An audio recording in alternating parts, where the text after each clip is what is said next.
So Ken, during our Wings Over the County event, you let me ride your Goldwing, and I couldn't believe how different the saddle felt to this brand new Goldwing. Have you done something to the saddle? Yeah, I ended up spending quite a bit of money on an aftermarket custom seat. But I got to tell you, first off, the OEM manufacturers have come a long way in seat reconstruction. Right. The first one I had, we used to call it an upholstered brick. Right. But when you spend a lot of time in the saddle, you're always looking for something that might be better. Yeah. And I tended to go with a company who does that and only that. So I suggest that they put a lot of time and effort into it.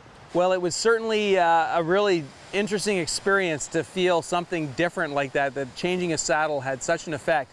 But there are other things you can do to extend your riding day. For sure. In terms of when we talk about the butt. Yeah. So what have you got here? This looks like something you'd see in a cab 30 years ago. It's old school technology. It's been around forever. A lot of people say a million cabbie drivers can't be wrong. Right. But the old beaded seat on top of the upholstery, so you don't lose from the structure of the seat for support. Mm-hmm. But just getting you up that little bit will either introduce air underneath for air circulation on a hot riding day. Right. And even better, if you're in a torrential downpour and you've got your rain suit on and everything, these seats tend to hold a lot of water.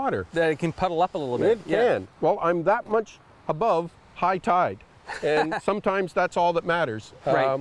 But yeah, it's something I've grown accustomed to using, and I can switch from having it and not having it just by putting it away. Wow, so cool. And then this, you pulled this out.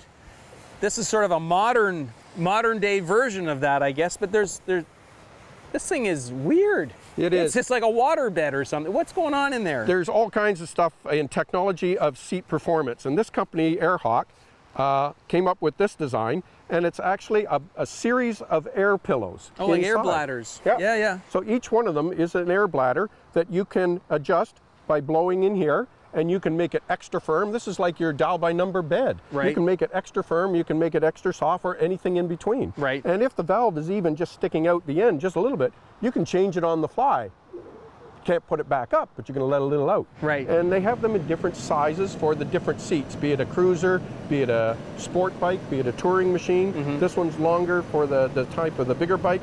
Typically the pillion seat is much smaller, and it'll be this. But you can sit this way, you can sit this way. It's very, very adaptable.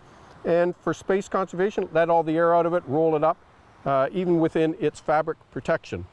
It does a superb job of giving you a different ride.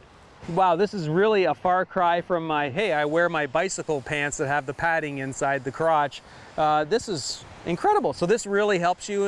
You would give a testimony to this and say this works. For sure. For long distance riding, anything you can do to change, because one of the ironic things is we'll be riding, and everybody's hurting a bit. Yeah. We pull off, we go into your local donut shop, and we sit down on their Arborite seats, and you go, that feels pretty good. Yeah. Well, it's different pressure in a different place. Right. And that's all you're doing here is give yourself a little bit of variety, because you can't move around like you can in a car.